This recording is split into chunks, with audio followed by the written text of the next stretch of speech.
हाँ जी दोस्तों, क्या हाल है, क्या हाल है, क्या हाल है सर। उम्मीद है आप लोग सब एकदम मस्त होंगे। सर आज इस वीडियो में मैं बात करने वाला हूं नवंबर 2022 वाले अटेम्प्ट स्टूडेंट्स का, जो सिंगल ग्रुप या बहुत ग्रुप दे रहे हैं। उनको समझ नहीं आ रहा है सर हमारा फर्स्ट रीडिंग कब तक खत्म हो जाना चाहिए। ऐसा ही वीडियो मैंने कुछ समय पहले बनाया था, लेकिन मैं एक वापस अपडेटेड वीडियो बना रहा हूं ताकि आप लोगों को प्लानिंग करने में आसानी हो। और मेरे पास कुछ आपके लिए बोनस टिप भी हैं जो आप आराम से रुक करके एक बार सुन के जाइए। फटाफट आपको बता देता हूं सर, हमारे डेट्स आ गए हैं। 1 नवंबर से एग्जाम शुरू हो रहा है। मैं ये वीडियो आपको बोथ ग्रुप के पॉइंट ऑफ व्यू से बताने वाला हूं। इसी चीज को आप इसमें जो रेलेवेंट पॉइंट है उसको ग्रुप 1 या ग्रुप 2 जो भी है आपका, उसके हिसाब से आप इंप्लीमेंट कर सकते हैं। देखिए सर, 1 नवंबर से पेपर शुरू हो रहा है, तो एफआर का पेपर है, तो एफआर के पहले 4 दिन आपको लगेगा एफआर का सब्जेक्ट खत्म करने के लिए। 4 या 5 दिन, लोग यूजुअली 5 दिन देते हैं, बट मैं सजेस्ट करता हूं 4 दिन ही रखो। क्यों? क्योंकि 4 दिन में आप अगर 4 दिन में आप अगर प्लान कर रहे हो, जो फर्स्ट डे पढ़ोगे ना वो आपको एग्जाम में याद भी आना चाहिए। 5 दिन पहले पढ़ के बैठ जाओगे तो शायद एग्जाम में याद आने में तकलीफ होगी। तो आप 4 दिन का प्लान कर सकते हो, लेकिन 1-2 दिन का बफर रख सकते हो। अब सर एग्जाम के समय में आपको पूरा सिलेबस 15 दिन में 16 दिन में रिवाइज करना होता है। तो अगर 16 दिन में आपको एग्जाम के पहले रिवीजन करना है, तो उसके पहले वाला जो रिवीजन है वो आप मैक्सिमम 24 डेज में कर सकते हो। इसलिए 28 अक्टूबर से बैक कैलकुलेशन करके मैंने 24 डेज का दिया है। 3 अक्टूबर को आपको अपना लास्ट रिवीजन किसी भी हालत में शुरू करना पड़ेगा। अब सर 3 अक्टूबर के पहले आप एक और रिवीजन करोगे। वो रिवीजन अगर आपने लास्ट रिवीजन 24 डेज में किया है, तो सेकेंड ये जो फर्स्ट रिवीजन है ये आपको मैक्सिमम 40 डेज में कर लेना होगा। मैक्सिमम 40 डेज में कर लेना होगा। तो सर एक सब्जेक्ट का आपको 5 दिन मिलता है ऑन एन एवरेज। अब कहीं आपका डायरेक्ट टैक्स जैसे सब्जेक्ट में 6 दिन अगर लगेगा, तो कहीं इकोनॉमिक लॉ या इंटरनेशनल टैक्सेशन में वो आपका 1 दिन बचेगा भी, तो उस हिसाब से एवरेज 40 आ जाता है। अब सर ये हो गया कब का आपका, ये हो गया, तो ये बैक कैलकुलेशन करके आता है 25 अगस्त, और आज अपन खड़े हैं 28 जुलाई को।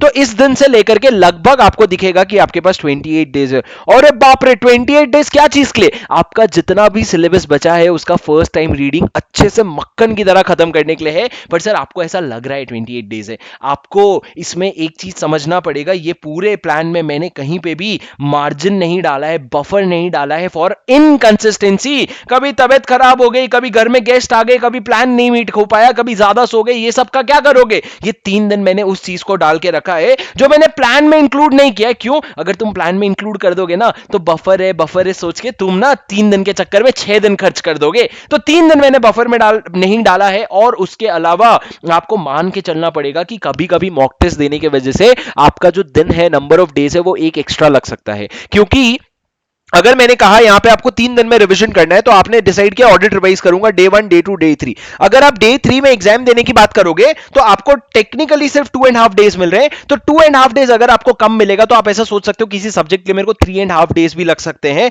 तो आप यहां पे भी वैसा कर सकते हो, यहां पे भी वैसा कर सकते हो। तो सर आपको मॉक टेस्ट के लिए एडिशनल 5 to 7 डेज जो है आपको एक्स्ट्रा रख के चलना चाहिए। नेट टू नेट सर मैं कह रहा हूं 10 दिन का आपके पास बफर होना चाहिए। और 10 दिन का बफर होने के अलावा, 10 दिन का बफर भी टेक्निकली बफर नहीं है दोस्त, ये 10 दिन तो नहीं है, आप सोच के ही चलो।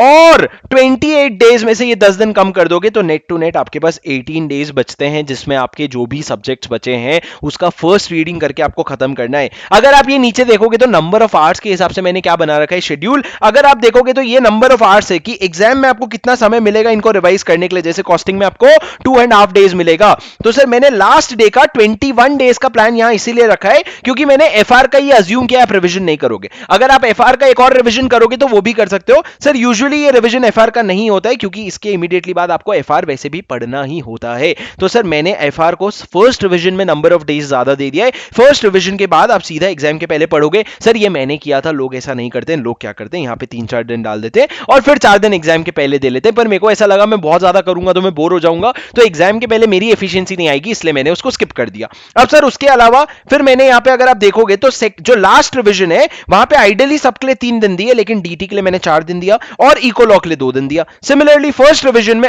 यूजुअली सबके लिए 5 दिन दिया है, लेकिन एफआर के लिए 7 दिन है और डीटी के लिए 6 दिन है, और थोड़ा सेविंग हमारा इको लॉ में हो जा रहा है। तो नेट टू नेट सर अगर आप ये सोच के चलते हो कि 20 अगस्त का आपके पास टाइम है, 28 अगस्त तक का आपके पास टाइम है, तो उसके हिसाब से आप ये डिसाइड कर सकते हो कि बचे हुए दिनों में मेरे को मेरे जो पेंडिंग सिलेबस है उसको कैसे खत्म करना है। सर देखो 28 अगस्त के एक दिन भी बियॉन्ड बियॉन्ड आप नहीं जा सकते। अगर आप जा रहे हो तो आप अपने आगे चल के क्वालिटी के साथ कॉम्प्रोमाइज करोगे। तो सर अगर आप अभी 10 घंटे पढ़ते हो और अगर आपको लगता है, मान लो अगर आप 8 घंटे पढ़ते हो और अगर आपको लगता है 20 अगस्त तक सिलेबस खत्म नहीं होगा, तो फिगर आउट करो कितने नंबर ऑफ आवर्स मेरे को चाहिए सिलेबस खत्म करने के लिए। आपको पता चलेगा कि शायद 11 घंटे हैं, तो बस 11 घंटे अभी डालने पड़ेंगे। सर जितना ज्यादा ढीलाई अभी करोगे ना, उतना ज्यादा प्रेशर लास्ट में आएगा और उतना you will be prone to switch to one group which you don't want to do.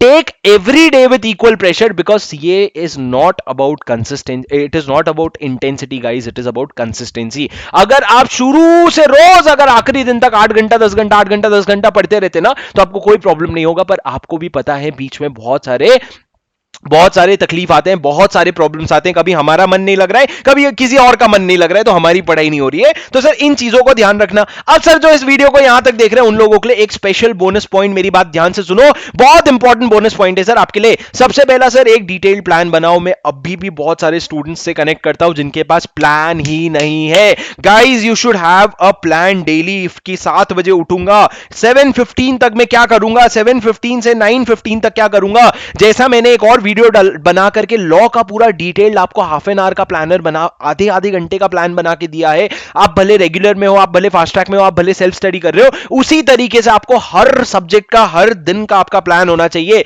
आपके पास लिखा होना चाहिए कि अगर 1 अगस्त है तो 1 अगस्त मेरे पास क्या है। सर आपको 7 बजे से लेकर के रात के 9 बजे तक प्लान होना चाहिए। और दोस्त मैं एक बात बोलूं, ये पेपर में अगर लिख रहे हो ना, तो अपने आप से एक वादा करो कि भाई जो अचीवेबल है वही लिखूंगा, जो अचीवेबल नहीं लगता है ना वो मैं नहीं लिखूंगा। अगर मैं व्हाट्सएप बंद नहीं कर सकता, अगर मैं इंस्टाग्राम यूज करना बंद नहीं कर सकता, तो मैं अभी नहीं लिखूंगा। Because you don't want to develop a habit where you are just writing your targets and not meeting it. Because you develop that habit ना and you lose control of yourself. फिर तुम बोलोगे भाई मैं 12 घंटे पढ़ना चाहता हूं पर हो नहीं पा रहा है, क्या करूं। वो कोई सोल्यूशन नहीं है। It is basically you have to build control over yourself so that gradually when you are able to feel that अरे मैं चाहता हूं तो मैं कर सकता हूं, आपके अंदर से आवाज आने लगेगी। 12 घंटा करना है क्या, तू बता शुभम। पेपर में अगर मैं लिख दूंगा ना 12 घंटा, तो फिर मैं रुकूंगा नहीं।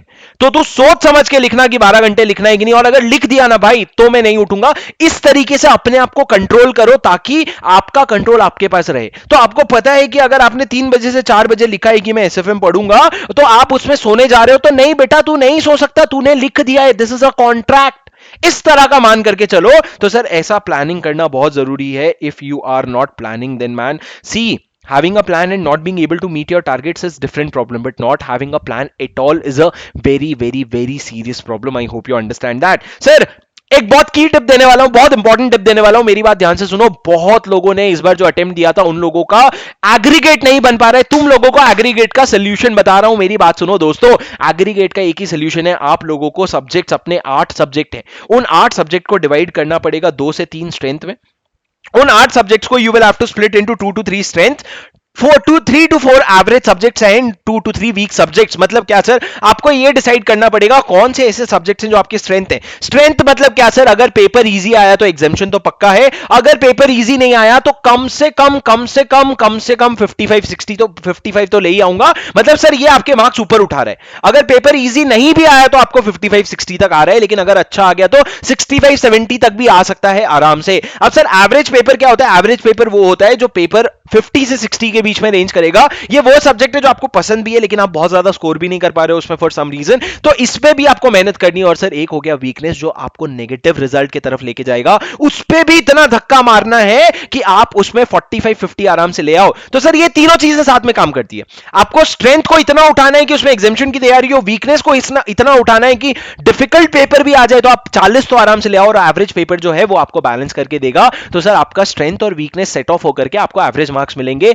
तो सर आप मेरे को कमेंट्स में बताओगे अभी इसके बाद कि आपके स्ट्रेंथ सब्जेक्ट्स क्या क्या है और आपके वीकनेस सब्जेक्ट्स क्या है। सर स्ट्रेंथ और वीकनेस दोनों आइडेंटिफाई करना बहुत इंपॉर्टेंट है। नीचे मेरे को बताओ 2 सब्जेक्ट जो आपके स्ट्रेंथ है और 2 सब्जेक्ट जो वीकनेस है। एक तो मैं आपके लिए नहीं, चलो मैं नहीं लिखता बिकॉज आपके माइंड में परसेप्शन बन जाएगा, मेरे लिए पर्सनली था ऑट टफ, बट आपके लिए जो भी आप लिख दो तो आपको पता रहेगा कि भाई मेरे को वीकनेस में इतनी मेहनत करनी है जितनी मैं स्ट्रेंथ में कर रहा हूं, पर वीकनेस मेरे को सिर्फ 45-50 देके जाएगा, स्ट्रेंथ मेरे को जो है 70-75 देकर के चला जाएगा अगर पेपर इजी आ गया तो। सर कितने घंटे पढ़ना है, कितने घंटे सोना है, भाई कोई हिसाब ही नहीं है, कोई हिसाब ही नहीं है। तुम सिर्फ सो रहे हो, उठ रहे हो, थोड़ा बहुत योगा, मेडिटेशन, एक्सरसाइज, खाना पीना, पढ़ाई, और उसके अलावा उनसे बात करना बंद कर दो, कहीं आना जाना बंद कर दो, परिवार वालों को दिखना कम हो जाओ, और ये सारी चीजें अभी its peak time guys, and specially for both group students. एक ग्रुप वालों के पास फिर भी थोड़ा लीवे होता है, बोथ ग्रुप वालों please be very careful. Sir सोने का तो रहने दो। अब सर ये फर्स्ट रिवीजन वाला पॉइंट जो है ये क्या है सर? ये फर्स्ट रिवीजन वाला पॉइंट ये है कि अभी जो आपका फर्स्ट रीड चल रहा है जो 20 अगस्त तक खत्म करना है,